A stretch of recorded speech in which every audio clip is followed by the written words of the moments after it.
La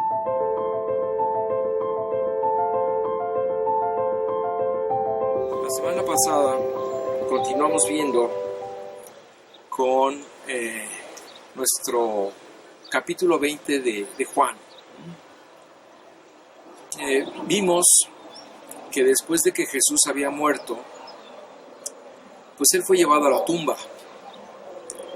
Y nos cuenta el relato que el primer día de la semana, o sea, el domingo, las mujeres fueron a concluir el ungimiento del cuerpo de Jesús. Esta básicamente fue la razón que llevó a estas mujeres a la tumba de Jesús. Y desde luego, pues ellas esperaban encontrar el cuerpo muerto de Jesús, ¿verdad? Tal como lo habían dejado. Es más, nos cuentan los evangelios que su mayor preocupación era el hecho de cómo iban a mover la roca que tapaba la entrada. Esa era su mayor preocupación. Llegar a la tumba, cómo iban a quitar la roca y después terminar de ungir el cuerpo de Jesús, ¿no? Pero desde luego, en ningún momento les pasó por la mente que Jesús estuviera vivo. Esto es algo que ellos ni lo pensaron, ¿verdad? Ni siquiera pensaron que esto iba a suceder. No obstante, que Jesús ya les había dicho que Él iba a resucitar, estas mujeres nunca fueron allí pensando que se encontrarían con una tumba vacía. De hecho, las cosas sucedieron completamente diferentes a lo que ellas pensaban. Nos cuenta el relato evangélico que cuando ellas llegaron, lo primero que pasó fue que hubo un terrible temblor, ¿verdad? Un temblor tremendo, porque un ángel del cielo quitó la piedra, esa piedra que pesaría toneladas, ¿verdad? Quitó la piedra que servía de puerta en el sepulcro y se sentó en ella. Nos cuentan otros evangelios que al ver esto, la guardia romana, que había sido puesta ahí para vigilar el cuerpo de Cristo, quedó paralizada de terror cuando vio al ángel hacer esta proeza. Después, este ángel les declaró a estas mujeres que Jesús no estaba allí porque había resucitado. Y les pidió a las mujeres que le fueran a dar la noticia a los demás discípulos, ¿verdad? Entonces vemos que María Magdalena salió corriendo para comunicarle la noticia a Pedro y a Juan. Y entonces estos corrieron hacia allá. Y la Biblia no nos dice mucho de lo que pensaron ellos dos, ¿verdad? Solo que después de ver que Jesús no estaba allí, se regresaron maravillados a sus casas. Sin embargo, María Magdalena regresó al sepulcro porque quería saber dónde estaba Jesús. Y nos cuenta el relato que su interés fue recompensado grandemente. Y dos ángeles le recordaron las palabras de Jesús. Jesús les había dicho en vida: es necesario que el Hijo del Hombre sea entregado en manos de hombres pecadores y que sea crucificado y resucite al tercer día. Es decir, Jesús ya les había adelantado lo que iba a pasar con él. Y bueno, después de escuchar esta explicación, María Magdalena todavía quería saber más. Por eso se quedó allí y esperó. Y gracias a esa inquietud y gracias a esa paciencia y a ese interés de María Magdalena, ella fue la primera persona que pudo ver y hablar con el Jesús resucitado. Bueno, Esto es más o menos lo que vimos la semana pasada y ahora vamos a continuar con nuestro estudio a partir del versículo 19 al 23. ¿Ok? Entonces vamos a leerlo y dice así. Cuando llegó la noche de aquel mismo día, el primero de la semana, estando las puertas cerradas en el lugar donde los discípulos estaban reunidos, por miedo de los judíos, vino Jesús, y puesto en medio les dijo: paz a vosotros. Y cuando les hubo dicho esto, les mostró las manos y el costado. Y los discípulos se regocijaron viendo al Señor. Entonces Jesús les dijo otra vez: paz a vosotros. Como me envió el Padre, así también yo os envío. Y habiendo dicho esto, sopló y les dijo: recibid el Espíritu Santo. A quienes remitiereis los pecados, les son remitidos, y a quienes se los retuviereis, les son retenidos. ¿Ok? Vamos a empezar a ver qué dicen estos versículos. Dice que entonces el primer día de la semana, otra vez en domingo, dice que estando las puertas bien cerradas, los discípulos se reunieron por miedo a los judíos y sucedieron cosas extraordinarias. Recordemos que anteriormente los judíos, como dice la Biblia, ¿verdad? Los judíos siempre andaban buscando señales. Esta era la forma como el pueblo judío se movía y estaban acostumbrados a comprobar todas las cosas que se les decían a través de señales.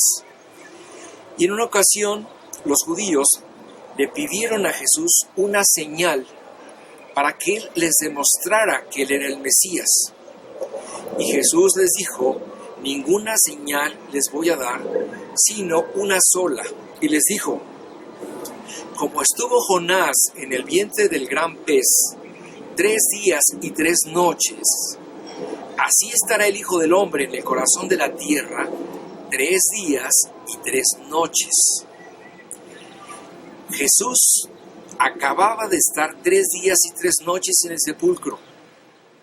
Y con esto les estaba dando la señal que le pedían acerca de su legitimidad como Mesías. Pero ahora, después de esto, Jesús había resucitado. Él primeramente había vencido al pecado en la cruz y ahora estaba venciendo a la muerte en el sepulcro.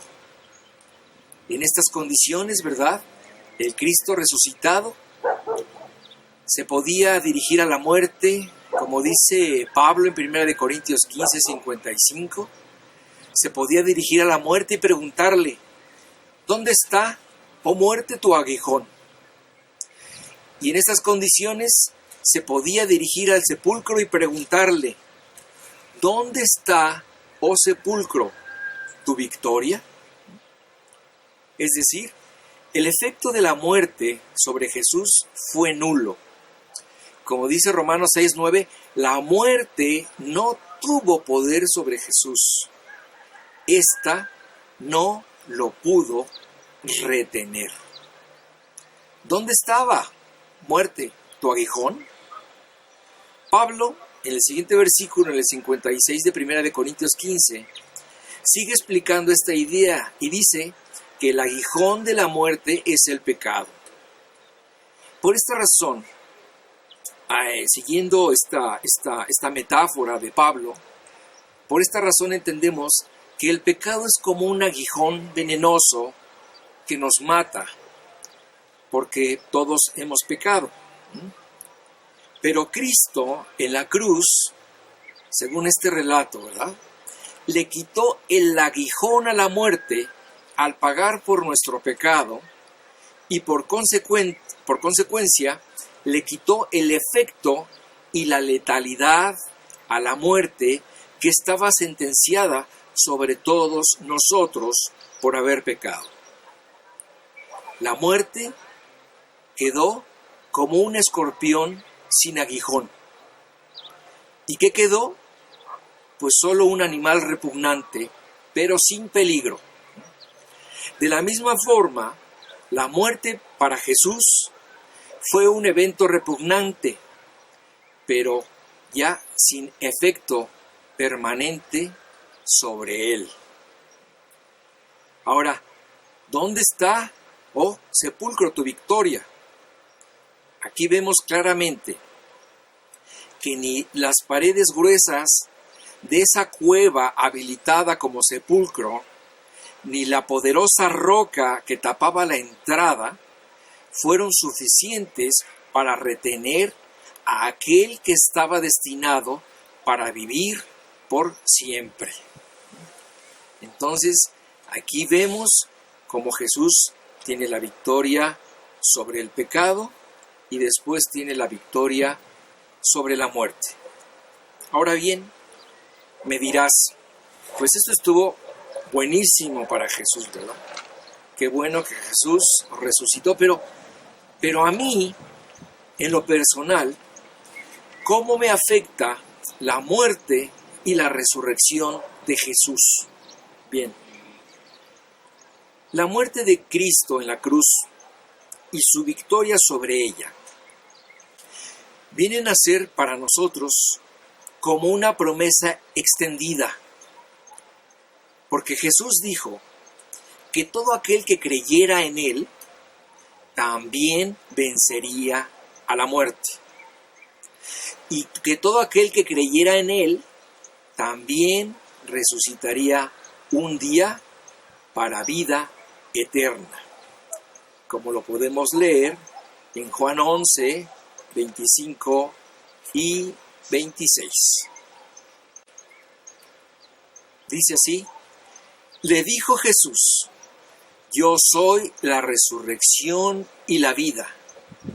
El que cree en mí, aunque esté muerto, vivirá. Y todo aquel que vive y cree en mí, no morirá eternamente. ¿Crees esto? Jesús, a través de estas palabras, prometió que todo aquel que creyera en Él no moriría para siempre, sino que aunque estuviera muerto, un día recobraría su vida nuevamente, es decir, resucitaría como lo hizo Él. Porque como dijo Jesús, porque yo vivo, ustedes también vivirán. Entonces aquí vemos de qué forma puede repercutir en nuestras vidas la muerte y la resurrección de Jesucristo. De la forma en que si nosotros creemos en Él, esta promesa y este hecho que sucedió con Él también se aplicará a nosotros. Ahora bien, la certeza de que un día nosotros resucitaremos como Jesús nos debe dar la fuerza, la esperanza y el valor para seguir adelante mientras seguimos viviendo en este mundo, ¿verdad? En este mundo lleno de penurias, ¿verdad? Lleno de enfermedades, lleno de injusticias y de todo lo que le quieras agregar a esta enorme lista de cosas que conforman la vida, ¿verdad? Todos, de alguna forma, estamos conscientes, y aquí lo hemos platicado muchas veces, que un día seremos llevados a la presencia de Dios. No sabemos cuándo, ¿verdad? No sabemos cómo sucederá esto, pero todos debemos tener la certeza de que esto sucederá algún día.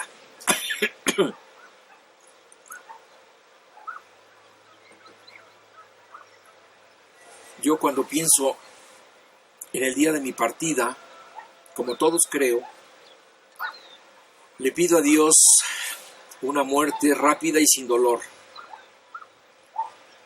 Pero realmente no tengo ni idea de cómo será, ni tampoco sé qué plan vaya a tener Dios para mí en esos tiempos finales. Sin embargo, yo estoy convencido que en nuestros últimos días de agonía, Dios hace un trabajo personal con cada uno. No sé qué es, ¿verdad? Ni cómo lo hace. Es decir, no hay ninguna evidencia bíblica acerca de esto que te estoy diciendo. Pero yo creo que algo sucede en estos últimos días de agonía con las personas. Tal vez en el inconverso, ¿verdad?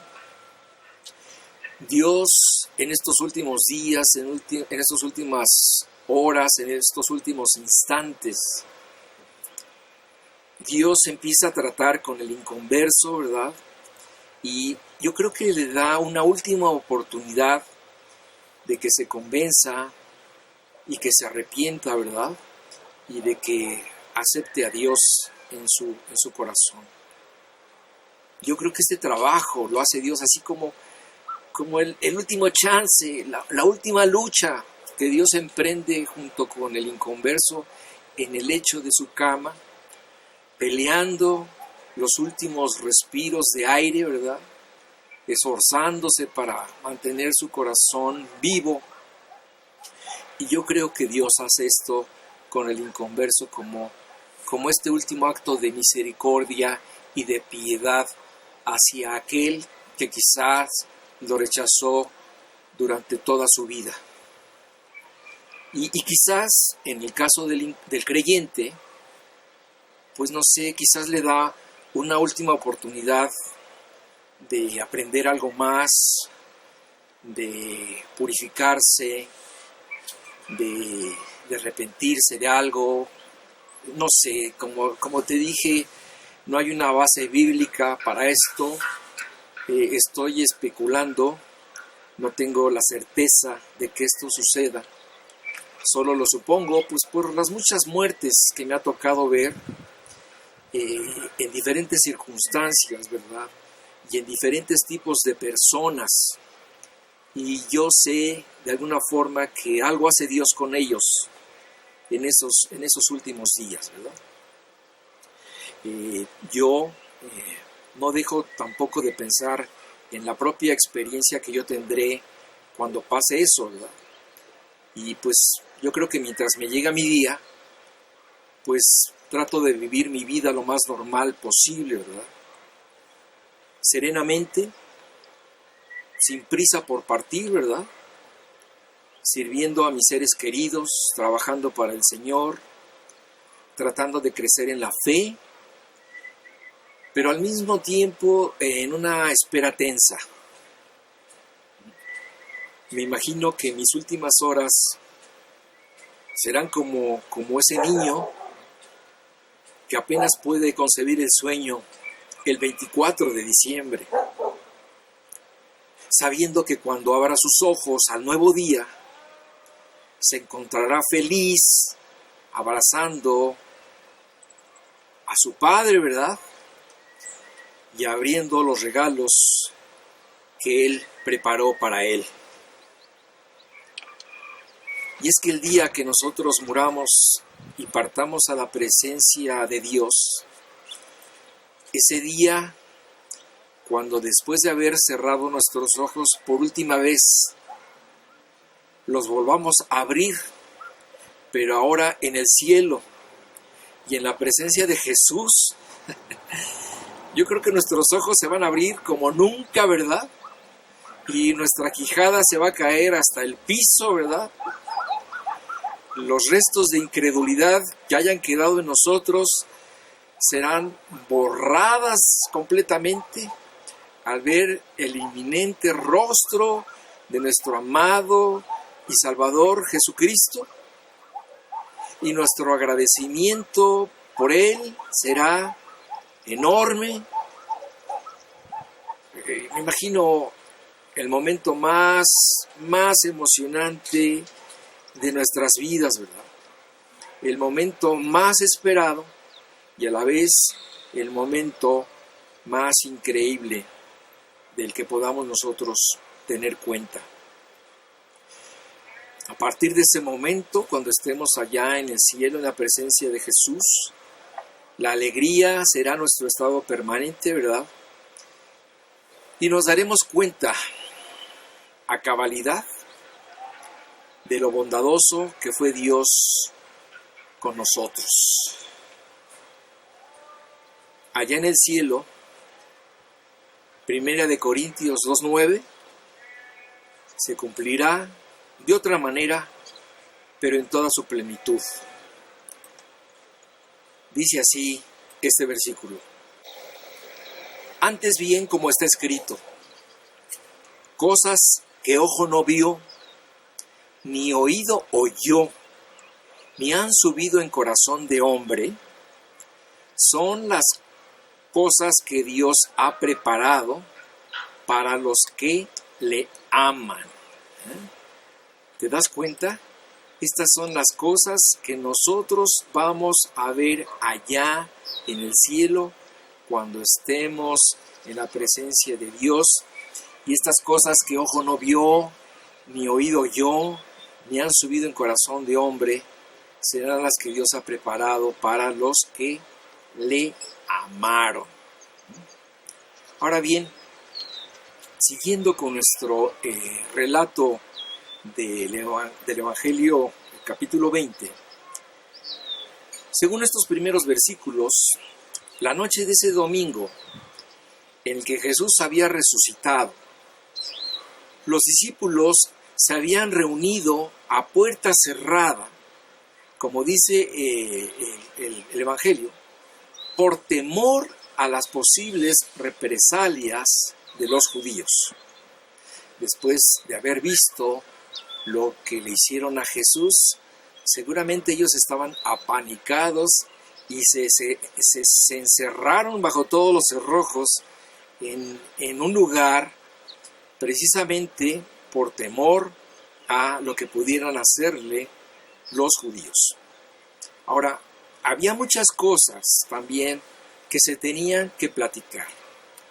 Los eventos últimos, las cosas que habían sucedido, pero en estos momentos la cosa más importante era hablar acerca del increíble testimonio de María Magdalena, quien les había contado que no solo había visto a 2 ángeles dentro del sepulcro, sino que también había visto y platicado con el mismo Jesús. Esto era algo increíble y esto era algo insólito que se tenía que discutir, de lo que se tenía que platicar. Ahora bien, yo creo que algunos en ese momento habrán aceptado inmediatamente el testimonio de María y otros no. Pero algo pasó. Para que no quedaran dudas de que Jesús estaba vivo, mientras estaban en esa reunión, de pronto se presentó Jesús entre ellos y los saludó. Paz a vosotros, les dijo Jesús. Imagínense qué escena, ¿verdad? Lucas nos dice que en ese momento pues ellos se espantaron muchísimo, porque pensaron que estaban viendo un fantasma que se había aparecido de la nada, porque solo un espíritu podía atravesar las puertas que estaban perfectamente bien cerradas. Además, otra cosa que los desconcertó fue que la imagen que vieron de Jesús, pues obviamente no correspondía a la que ellos conocían. En primer lugar, porque la última imagen que pudieron ver de Jesús fue ver su rostro desfigurado. Y el contraste en este momento fue extremo, porque estaban viendo a un Jesús con un cuerpo nuevo, con un cuerpo perfecto y con un cuerpo glorificado. Así que de momento, pues no lo reconocieron. Jesús obviamente entendió la situación y les siguió hablando para tranquilizarlos y les dijo: ¿por qué estáis turbados y vienen a vuestro corazón estos pensamientos? Para desechar la idea de que él era un espíritu, inmediatamente les mostró sus heridas. Les mostró las heridas que tenía en sus manos, la que tenía en los pies y la herida del costado que le había reventado el corazón, ¿recuerdan? Aún así, ellos seguían pensando que era un fantasma. Así que Jesús les pidió algo de comer para demostrarles que no era ningún espíritu, sino una persona material, física, de carne y de hueso, como lo dice Lucas 24, del 36 al 42. Dice así: mientras ellos aún hablaban de estas cosas, Jesús se puso en medio de ellos y les dijo: paz a vosotros. Entonces, espantados y atemorizados, pensaban que veían espíritu. Pero él les dijo: ¿por qué estáis turbados y vienen a vuestro corazón estos pensamientos? Mirad mis manos y mis pies, que yo mismo soy. Palpad y ved, porque un espíritu no tiene carne ni huesos, como veis que yo tengo. Y diciendo esto, les mostró las manos y los pies.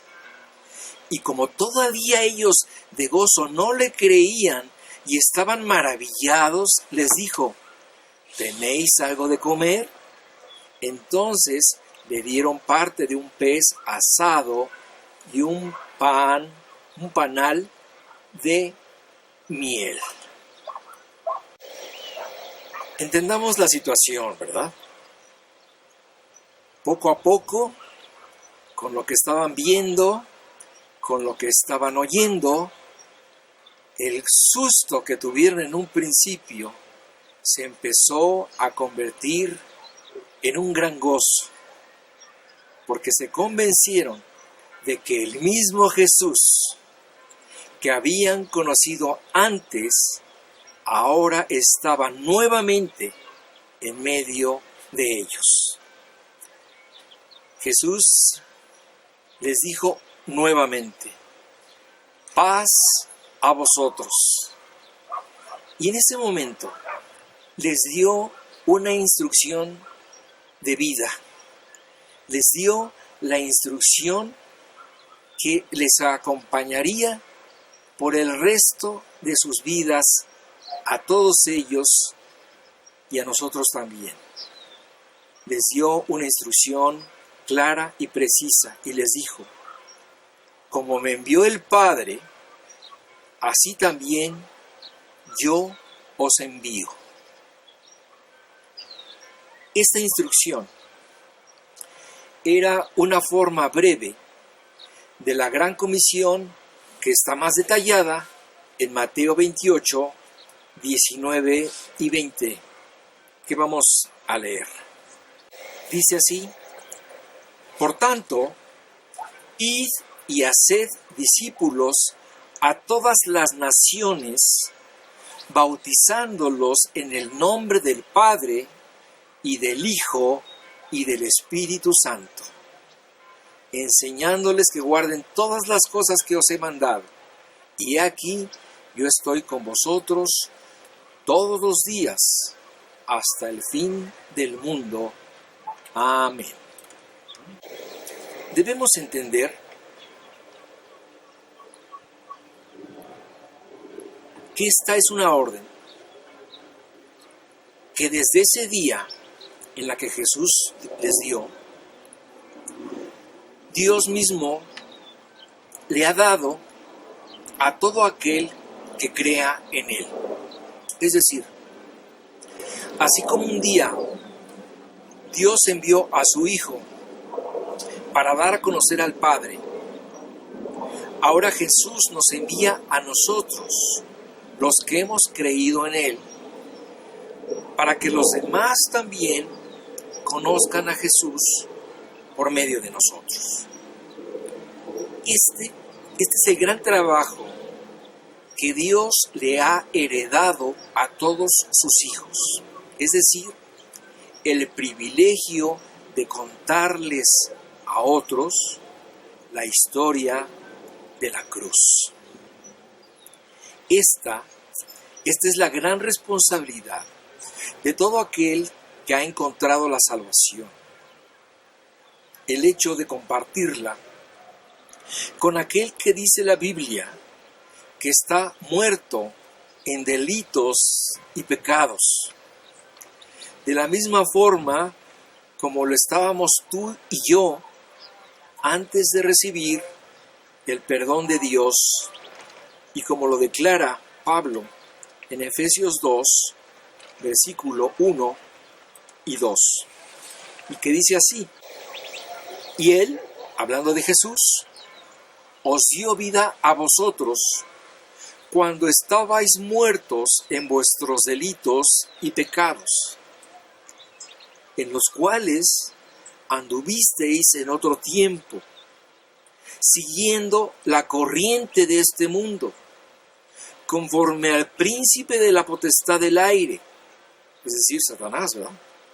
El espíritu que ahora opera en los hijos de desobediencia. Ahora, recuerda una cosa. ¿Por qué recibiste el perdón de Dios? Pues porque alguien te contó la historia de la redención, ¿verdad? Porque alguien te contó la historia de la cruz, te compartió el mensaje del Evangelio, y entonces tú creíste en Él. Y a partir de ese momento, en vez de estar muerto en tus delitos y pecados, tu suerte cambió. Y en vez de estar y permanecer en las tinieblas, pasaste de ellas a la luz. Pero fue porque alguien te dijo cómo hacerlo. Ahora, hay una pregunta que Pablo se hace en Romanos 10, del 13 al 15, ¿verdad? Él hace esta pregunta lógica y la avienta, ¿verdad?, hacia los demás. Dice: ahora bien, ¿cómo van a saber las personas lo que Dios pide si no vas tú y se los dices?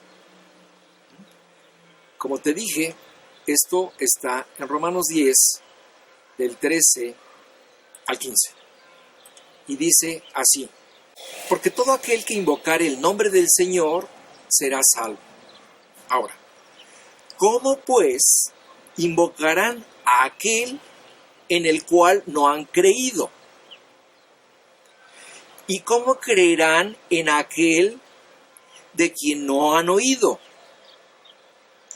¿Y cómo oirán sin haber quien les predique? ¿Y cómo predicarán si no fueren enviados? Como está escrito: cuán hermosos son los pies de los que anuncian la paz, de los que anuncian buenas nuevas. Este versículo es tremendo, ¿verdad? Porque de alguna forma Pablo nos recuerda que nuestra obligación, a partir de que Jesús resucitado se la comunicó a sus discípulos, es la obligación de hablar del Evangelio. Ahora bien, ¿qué pasa si tú, en lugar de cumplir esta comisión, te quedas callado? Bueno, simplemente dejas a las personas sin la información vital que necesitan para salvarse. Es como si tú supieras que por la carretera donde van tus amigos hay un barranco más adelante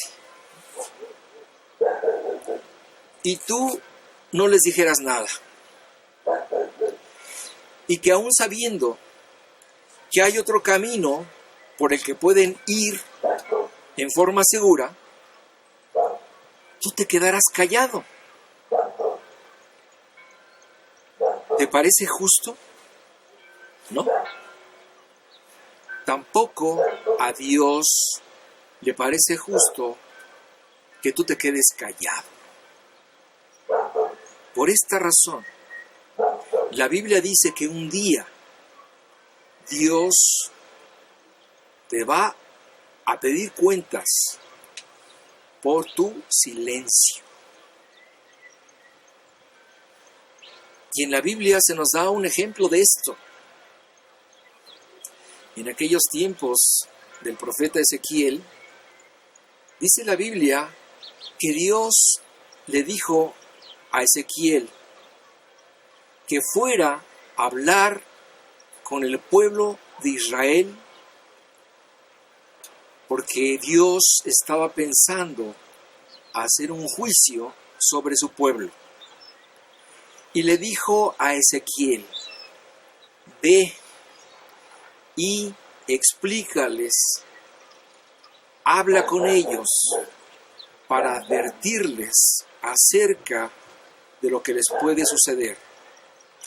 Y le dijo así a su profeta: a ti, profeta mío, te mando ante este pueblo de corazón duro y rebelde, para que tú vayas y les hables, para que los apercibas y los amonestes. Si ellos no escuchan y quieren morir en su maldad, esta es su decisión. Pero si tú callas, su sangre demandaré de tu mano. En esta situación hay dos actores, ¿verdad? El primero es aquel que tiene la comisión de ir y anunciar el mensaje de salvación a toda aquella persona que sea posible, ¿verdad?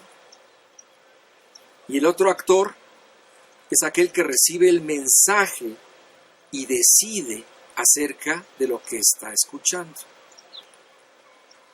Tú eres el primer actor. Y en estas cuestiones, solo tú sabes si tú te has convertido solo en un receptor del Evangelio, pero no en un pregonero del Evangelio. Solo tú sabes si te has acostumbrado solamente a recibir, pero no a dar aquello que has recibido, aquello que estás aprendiendo. Solo tú sabes si vives en el engaño de pensar que alguien en algún momento les hablará a tus seres queridos de Dios. Y no te has dado cuenta que tú mismo eres el responsable de llevar hoy el mensaje de salvación a los tuyos. Solo tú sabes si estás camino al cielo con las manos llenas de sangre, por tu silencio, tu omisión, tu indiferencia, tu negligencia, tu cobardía, tu incredulidad o por tu pasividad.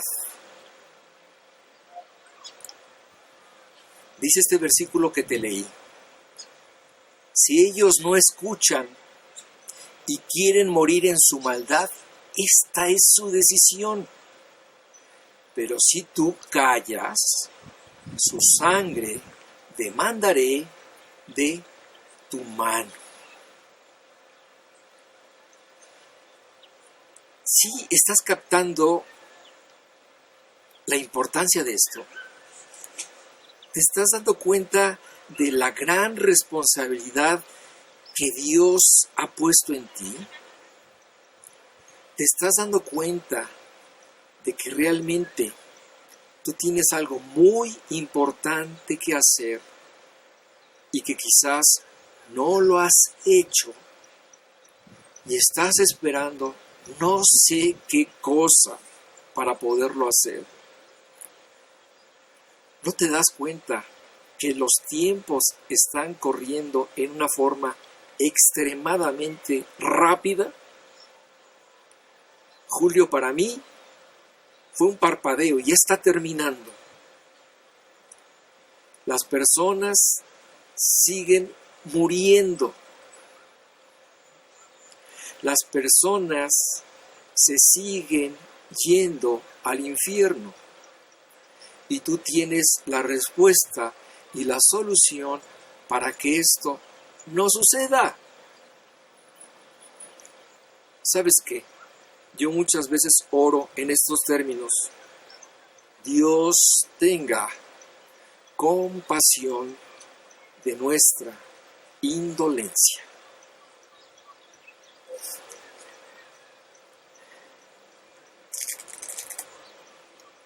Finalmente, este método de boca en boca es el método que Dios escogió para salvar a los hombres.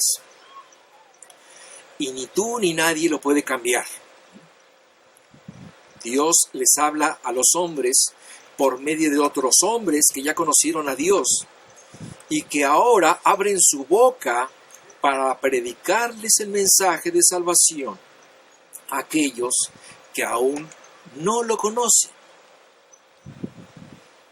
Pablo lo explica de la siguiente manera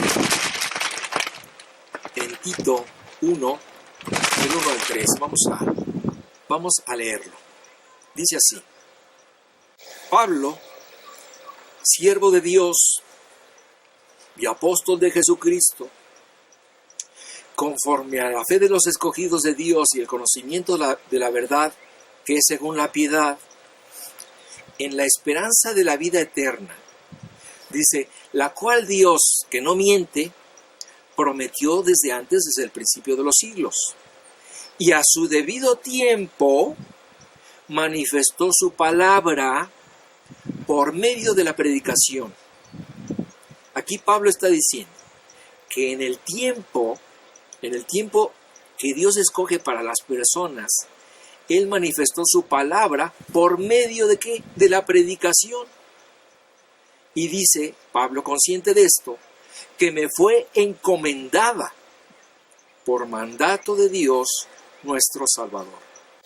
Es decir, Pablo es muy consciente de que esta fue una encomienda que Dios le dio a él y a todos los que hemos creído en él. De tal forma que este trabajo es muy importante. El hecho de que tú no lo hagas no le resta importancia ni valor. Al contrario, el valor y la importancia de este trabajo se manifiesta en el momento en el que le hablamos a una persona de Cristo y le estamos abriendo la posibilidad de que se convierta y de que vaya al cielo. Por esta razón, aunque nosotros a veces no le demos la importancia que tiene, Dios sí se la da. Y Él dice en 2 Corintios 5:20 que Dios a nosotros nos considera como embajadores, como los reconciliadores de Dios, porque somos los portadores del mensaje que Dios tiene para que el hombre pueda llegar a Él. Cuando le mostramos el Evangelio a alguien, estamos hablando en el nombre de Dios. Ese es tu trabajo, esa es tu obligación. Y ya dependerá de quien escuche, de que crea o que no crea. Pero es tu obligación abrir tu boca y llevar el Evangelio. Para terminar, vamos a leer este versículo que les dije de 2 de Corintios 5:20. Y dice así: así que somos embajadores en nombre de Cristo, como si Dios rogase por medio de nosotros. Os rogamos en nombre de Cristo, reconciliaos con Dios. Este es el gran trabajo y la gran comisión que Dios les dio a sus discípulos cuando se presentó en medio de ellos. Y es el gran trabajo y la gran comisión que nosotros debemos seguir teniendo como creyentes en Cristo Jesús. Muy bien, la siguiente semana continuaremos a partir del versículo 22 y continuaremos con nuestro estudio.